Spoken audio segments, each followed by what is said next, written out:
Dobrodošli na još jednu vožnju kroz srce Bosne i Hercegovine.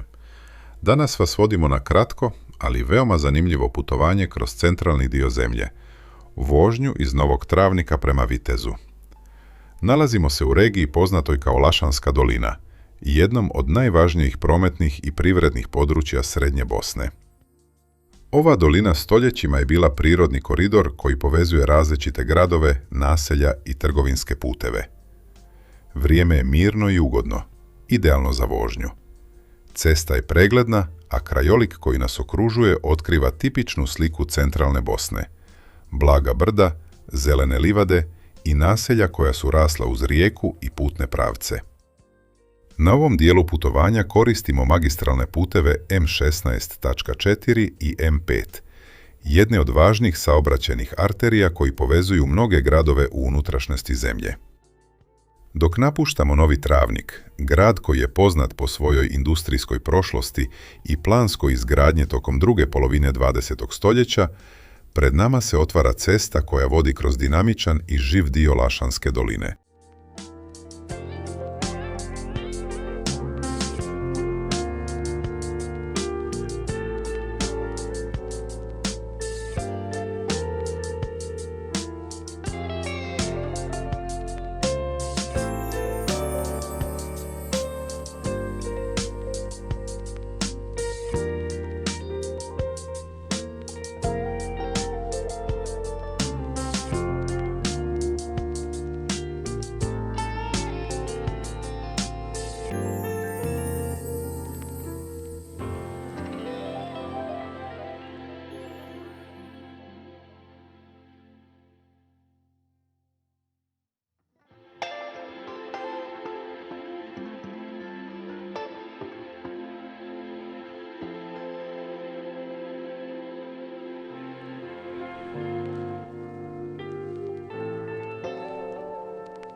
Kako vožnja odmiče, cesta nas vodi kroz područje gdje se priroda i svakodnevni život neprestano susreću.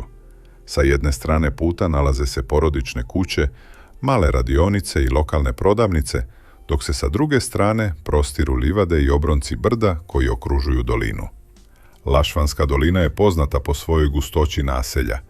Gradovi i sela smjenjuju se relativno brzo, pa tokom vožnje često možete vidjeti kako se urbani dijelovi prelijevaju u mirnije, gotovo seoske pejzaže. Saobraćaj na ovom pravcu zna biti živ, jer ovaj put koriste i lokalni vozači i oni koji putuju između većih gradova centralne Bosne. Upravo zato ova cesta ima poseban ritam, kombinaciju svakodnevne gradske vožnje i tranzitnog prometa.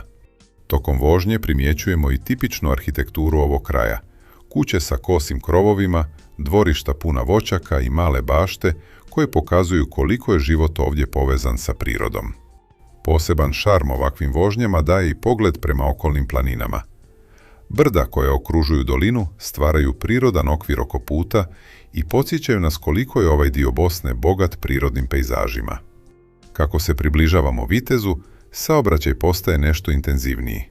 Ovaj grad je poznat kao važan privredni centar u srednjoj Bosni, a brojni poslovni objekti, trgovine i industrijske zone svjedoče o njegovoj ekonomskoj aktivnosti. Vitez je kroz istoriju bio važna tačka u Lašvanskoj dolini, a danas predstavlja jedno od ključnih mjesta za trgovinu, proizvodnju i svakodnevni život stanovnika ovog kraja.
Polako ulazimo u Vitez, završavajući ovu kratku, ali zanimljivu vožnju kroz centralnu Bosnu. Ruta između Novi Travnik i Viteza možda nije duga, ali nam pokazuje koliko je ovaj dio zemlje bogat životom, prirodom i svakodnevnim pričama koje se odvijaju uz cestu. Svaka vožnja kroz Bosnu i Hercegovinu otkriva nove detalje, bilo da su to pejzaži, naselja ili ljudi koji žive uz ove puteve. Upravo takve vožnje čine realne snimke sa cesta posebnim, jer prikazuju zemlju onakvu kakva zaista jeste. Ako volite autentične vožnje kroz gradove i prirodu Bosne i Hercegovine, ostanite uz kanal i nastavite istraživati ceste koje povezuju ovu prelijepu zemlju. Hvala vam što ste putovali s nama kroz Lašvansku dolinu. Vidimo se u sljedećoj vožnji.